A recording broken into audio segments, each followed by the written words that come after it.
Hi, chef സീക്രട്ടിലേക്ക് വീണ്ടും സ്വാഗതം.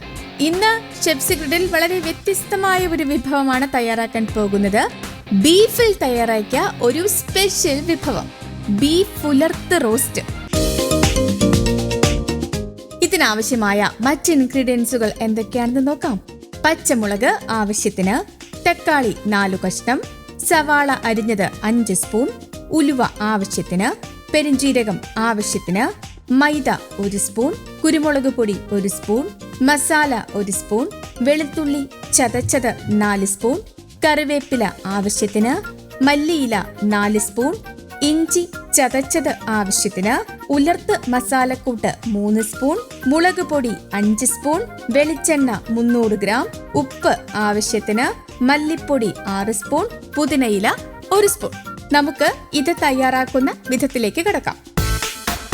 ആദ്യം ഉരുളി അടുപ്പിൽ വെച്ച് ചൂടാക്കി 250 ഗ്രാം വെളിച്ചെണ്ണ ഒഴിക്കുക.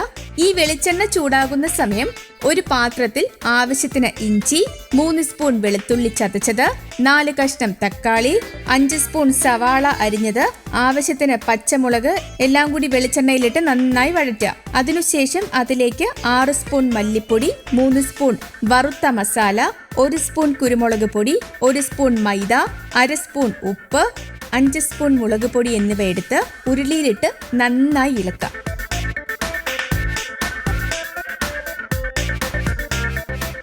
അതിലേക്ക് ഉപ്പും മഞ്ഞൾപ്പൊടിയും ഇട്ട് വേവിച്ച് വച്ചിരിക്കുന്ന ബീഫ് ഇട്ട് ഇളക്കി കൊടുക്കണം.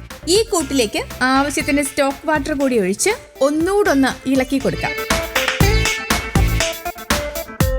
അതിനുശേഷം ബീഫ് ഒരു പ്ലേറ്റിലേക്ക് മാറ്റുക.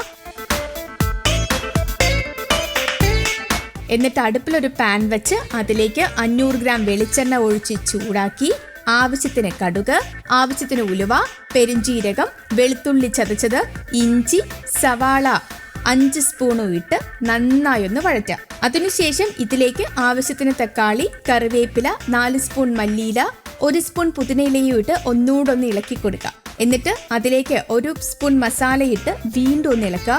അതിനുശേഷം ഇത് നമ്മുടെ ബീഫിലേക്ക് ചേർക്കാം.